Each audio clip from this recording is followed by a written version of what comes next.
Olá, bom dia! Observatório Feminino comigo, Amanda Antunes, e com a jornalista Fernanda Rodrigues. Ei, Fernanda, bom dia! Bom dia, Amanda. Bom dia também para quem está na escuta e acompanhando a gente pelo YouTube da Rádio Itatiaia. Um livro lançado aqui em BH vem tratar de um tema que nós falamos sempre aqui no Observatório Feminino, o papel das mulheres no projeto parental ao longo dos tempos. Já é perceptível, os jovens de hoje não têm apenas aquele ideal de ter uma família, filhos, de casar. E qual a explicação para isso? O livro Família, Mitos Ancestrais e Crise da Maternidade fala sobre como o papel das mulheres na família e na maternidade foi sendo construído ao longo da história. Muitas ideias sobre nós mulheres foram baseadas em mitos e não em fatos. Mas, apesar das mudanças legislativas e sociais, certas dinâmicas persistem na atualidade devido a esses mitos que são passados de geração em geração. Quem está aqui no Observatório Feminino de hoje é a autora da obra, doutora Fernanda Las Casas. Ela é advogada e pesquisadora, presidente da Comissão Nacional de Pesquisa do Instituto Brasileiro de Direito da Família. Doutora, bom dia. Obrigada aqui pela presença no Observatório Feminino. Muito obrigada, bom dia a todos. É uma alegria e uma honra estar aqui nesse observatório com vocês. Doutora, e a gente vem falar de um tema complexo, né? A gente fala aí, né, dos mitos ancestrais, que a gente vê que hoje muitas situações que nós mulheres, né, acreditávamos, são situações que foram impostas, né, para nós mulheres. E também um tema tão difícil, importante, que é sobre a maternidade. E aí, fala um pouquinho pra gente, né, sobre esse assunto que você vem retratando aqui neste livro. Olha, Amanda, é muito interessante, porque quando eu comecei a escrever o livro ele é fruto da minha tese de doutorado na USP. Eu estava tentando encontrar a resposta por que todo mundo fala que as mulheres são vulneráveis, que as mulheres são frágeis. Eu conheço mulheres fantásticas, tão poderosas. Eu falei, por que temos esse estereótipo que às vezes é usado contra nós? E para encontrar essa resposta, eu fui caminhando no tempo para encontrar aonde houve a formação dos estereótipos de gênero. E aí eu cheguei ali até a antiguidade, encontrei algumas coisas, mas ainda não tinha resposta, né? Porque na antiguidade a gente encontra alguns mitos que a antropologia nos explica. Há o mito da virilidade, da superioridade masculina, que é o que a gente se lembra mais, que é mais reconhecido por nós. Tem o mito da maternidade, o mito do amor à família e o mito da indivisibilidade da atividade de cuidado. Mas aonde foi uma quebra de paradigma para mim foi quando eu fui buscar na arqueologia, eu fui até a pré-história.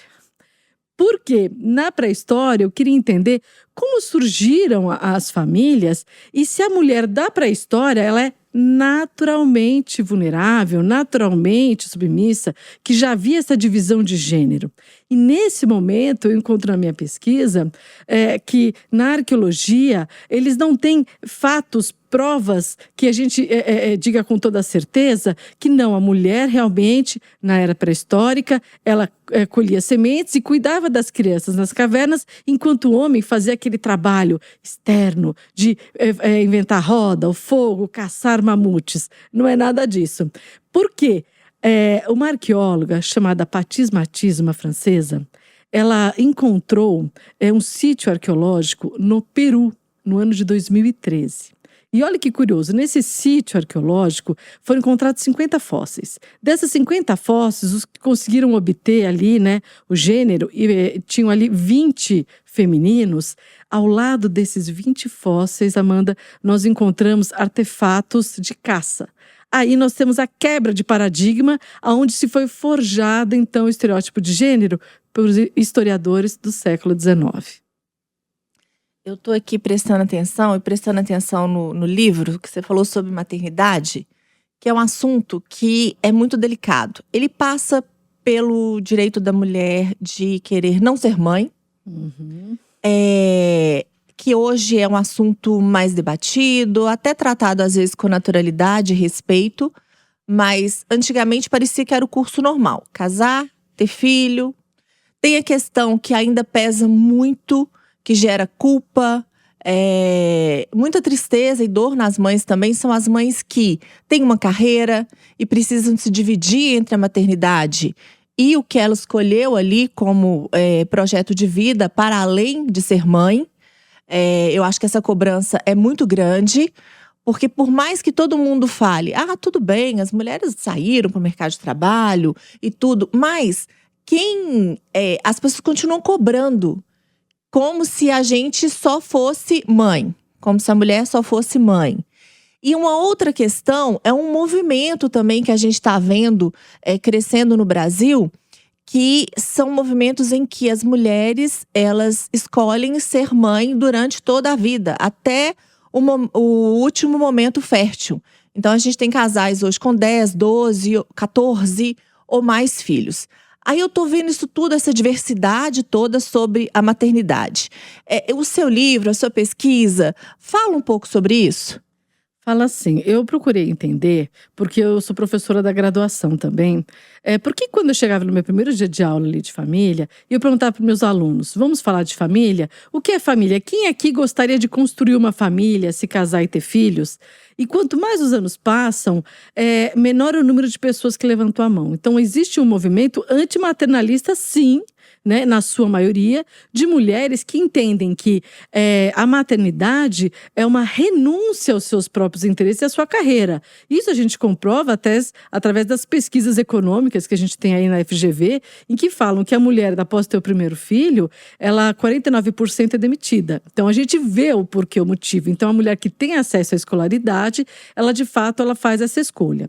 E esse outro movimento, Fernanda, que você falou sobre as mulheres que querem ter uma quantidade grande de filhos, são aquelas mulheres que estão optando em seguir aquela linha tradicional, que é onde a gente vê que é associada aos mitos, né? Tem um sociólogo, o Henry Bergson, que ele fala uma coisa sobre os mitos. Ele fala que quando o ser humano não é capaz de dar uma resposta a uma situação ali simbólica, que é desconhecida para ele, ele precisa preencher aquela lacuna, porque essa incerteza mental gera muita insegurança. E aí nascem as narrativas míticas. E aí nós temos, por exemplo, aonde a gente encontra esse mito da maternidade, em que toda mulher nasceu para ser mãe, não é? Em que toda uma mulher é uma ótima mãe, e que quando ela é mãe, ela não quer fazer mais nada, né, Fernanda? Que são essas mulheres que você citou aqui desse movimento. Esse mito, ele remonta à Grécia Antiga. Onde eu encontrei aqui na minha pesquisa, que naquele momento tínhamos então os homens gregos que tinham o ideal de masculinidade, em que ele era um homem que tinha ali uma força física, uma coragem e uma violência para estar num campo de batalha. E a mulher, ela tinha que ter uma fragilidade para ter a feminilidade e ter uma reprodução, ela era ligada à reprodução, à fertilidade. E aí a mulher era elevada à heroína, como homem, quando ela morria no trabalho do parto. Veja só que situação. A gente só conseguiu mudar essa situação em que a mulher tivesse vamos dizer assim, controle sobre essa reprodução ali na década de 60, quando vieram as pílulas anticoncepcionais. Porque até então as mulheres tinham muitos filhos. E aí era impossível a gente ter esse controle, né, populacional e até das mulheres poderem idealizar uma vida. Mesmo aquelas que tinham acesso à educação, né? No Brasil a gente teve as mulheres entrando no nível superior em 1879, mesmo essas mulheres, elas se graduavam, mas elas não exerciam a profissão, não é? Elas não tinham uma capacidade civil para isso, não era concedido. E com essa quantidade de filhos, era impossível. Mas veja só, uma questão interessante, Fernanda, é que essas mulheres que têm essa quantidade de filho ainda é minoria. Porque o que a gente tem visto dos dados do IBGE é que a cada ano que passa tem um número menor de crianças nascendo no mundo e no Brasil, não é? O Brasil está envelhecendo. Então, veja só, normalmente o índice que nós temos, que é o índice mundial de natalidade, é que normalmente a gente tem que nascer 2,1 pessoa por ano para que a gente tenha um equilíbrio entre pessoas que morrem e pessoas que nascem, para a economia gerar a economia, ela circular e também para garantir a previdência. E nós temos aí, nós já estamos abaixo desse índice. Então, nós estamos vivendo um período de queda da natalidade. Nós vamos colher os frutos aí no futuro, né? A gente que está pensando em aposentadoria vai ser difícil essa conta para o INSS. Mas vamos mudar de assunto, mas é um assunto também muito polêmico. A Câmara dos Deputados aprovou um projeto que permite que trabalhadoras se afastem, sem prejuízo salarial, por condições associadas ao período menstrual. O texto, que ainda vai seguir para votação no Senado, prevê que a licença menstrual poderá ser de até 2 dias consecutivos por mês. A regra valerá para funcionárias do setor privado, estagiárias e para empregadas domésticas. Para ter o direito ao afastamento, será necessário apresentar um laudo médico. A relatora do projeto, deputada professora Marcivânia, afirmou que o texto não cria um privilégio. Segundo ela, a proposta reconhece que as trabalhadoras têm dificuldades para desempenhar as funções por causa de cólicas, enxaquecas ou fadigas intensas geradas pelo ciclo menstrual. É um assunto polêmico, assim. Eu reconheço, né, como mulher, menstruo. Tem algumas mulheres que realmente têm um período menstrual pesado, de cair de cama. E trabalhar fica impossível porque você não consegue raciocinar, né? A maioria dos trabalhos você precisa usar sua cognição e sua força física, porque não dá para ficar em pé, né? Quem é mulher sabe, tem horas que a gente fica… Assim, eu já passei noite sentada no vaso, dormindo encostada na pia. Porque era a posição que eu conseguia ficar com menos dor e menos desconforto. Agora, a gente já tem um histórico, a gente já sabe que a mulher no mercado de trabalho, ela tem uma desigualdade salarial. Quando ela vai fazer um exame periódico, aí pergunta de última menstruação, quer saber se a mulher vai ter filho, de quantos filhos que tem. Se tem filho, sim, sofre discriminação na hora de uma contratação. Eu tenho medo dos encargos que isso… como é que isso vai afetar o mercado de trabalho? Como é que o empregador também vai ver isso, né, Amanda? Eu confesso que quando, né, eu vi sobre esse projeto de lei, né, que está se positivando aí, eu fui até um pouco machista, assim. Eu falei, não, mas deixa eu entender, porque eu acho que quando existe uma discussão política, social, às vezes ela não serve para mim. Mas existem outras pessoas que precisam daquele projeto de lei até para resguardar né, o serviço aí, porque talvez a pessoa vá trabalhar sentindo muita dor. Se ela tá reclamar, você tá muito fraca e tal, a gente sabe essa questão. Então eu tentei olhar de uma forma mais ampla, porque eu fiquei sem entender, porque eu pensei na minha realidade. Quantas vezes eu já saí aí de dia, sujei a minha calça, tive que ir em casa trocar de roupa. Mas aí eu pensei, mas não é uma necessidade para eu deixar de trabalhar nesse dia, né? Então, tentando olhar de uma forma mais ampla, e a gente vê que é uma realidade de muitas mulheres e que, como você disse, Nanda, que não consegue nem pensar de tanta dor, né? Então, eu acho que quando a gente vai dar uma opinião de uma situação, é bom a gente entender numa forma ampla. Para mim, ok, não precisa, mas muitas mulheres com certeza precisam. E eu acho que esse projeto de lei, né, virando uma lei, vai ajudar muito essas mulheres, porque a gente sabe de histórico aí de gente que realmente não consegue sair para trabalhar, não tem como. Né, doutora? E a sua opinião sobre né, esse assunto? Eu concordo com a relatora do projeto, porque não é um privilégio. Não é um privilégio, é quando você já tem um direito constituído e você vai receber a mais. Nesse caso, você está protegendo uma mulher de permanecer no mercado de trabalho, apesar dela estar no momento de vulnerabilidade, certo? E estimulando essa mulher. Porque se a gente for a economia aqui no Brasil, as mulheres, a gente tem nas famílias hoje, o último IBGE, ele fala dos dados que as mulheres elas estão liderando as famílias na manutenção econômica. Então a gente tem que prestigiar, porque protegendo a mulher no mercado de trabalho, a gente protege também as famílias. É isso, né, Nanda? É um tema que eu acho interessante, que bom que ele foi aprovado, né? Agora vai para o Senado e depois a gente acompanha aí. Vamos né, ver como é que ele vai seguir, né? Se ele vai ser sancionado e como é que isso vai valer no dia a dia aí no mercado de trabalho. Bom, agora, gente, olha, berrar é a tendência anti-estresse. De Londres a Chicago, um novo tipo de clube social começa aí a se espalhar pelo mundo. São chamados clubes do grito.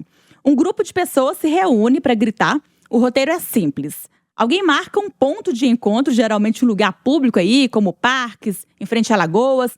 Reúne a turma, conta até 3 e por alguns segundos todo mundo grita junto.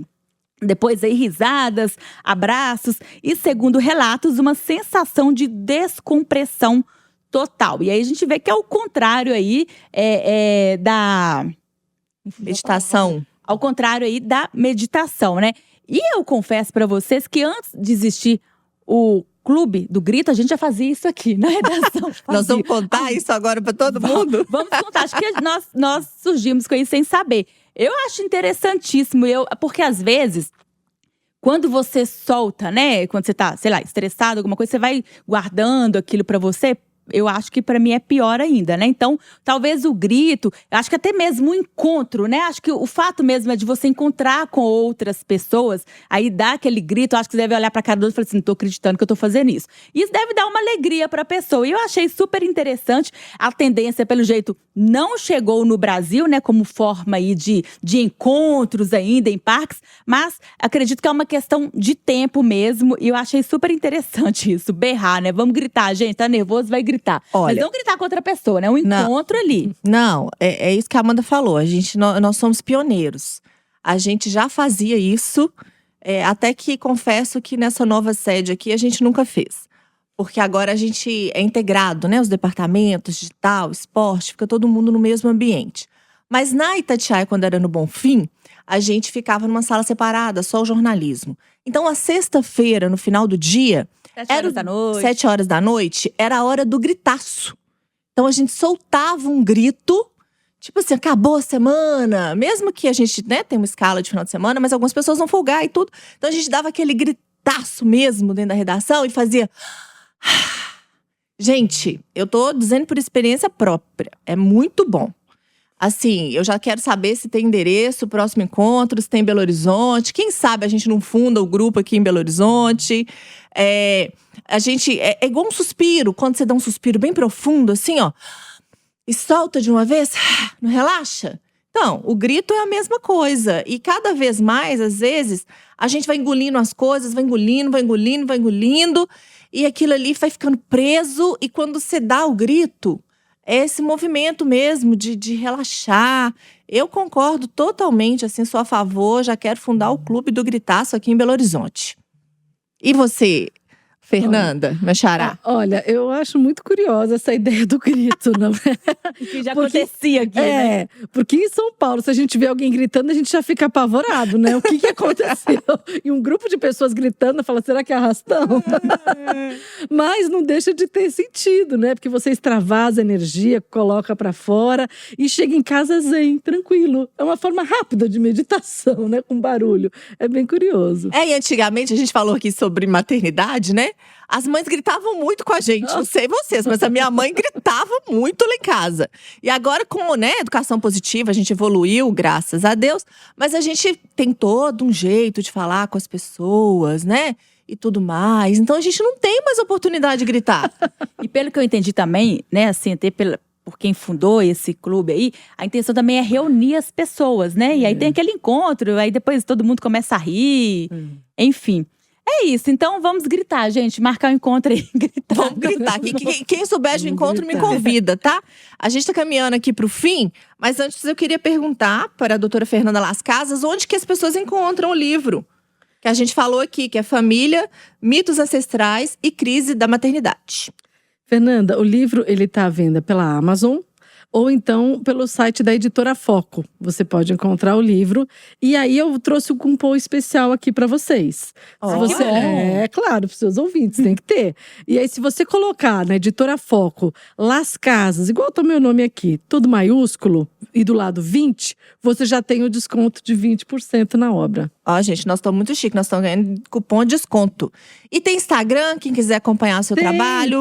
Tem o meu Instagram, Fernanda Las Casas, onde eu coloco todos os meus trabalhos, alguns vídeos. Também tem o TikTok, porque eu sei que a gente vai até o público jovem, que eles buscam agora tudo no TikTok, né? Nós somos da época do Google, né? Eles já estão cheios de TikTok, eu sou de antes do Google, eu sou de antes do computador, da internet. Eu também, quando me formei não tinha internet não. Mas a gente vai evoluindo para levar o conhecimento e aprender, né, com as pessoas. A internet é muito legal porque ela conecta todo mundo e chega até um lugar muito distante. Então, eu também tenho TikTok, Instagram, LinkedIn. Quiser fazer contato comigo, conversar sobre o livro e falar o que achou, vou ficar muito interessada. Esse livro aqui, ele para mim, ele foi como uma alfabetização em ser mulher.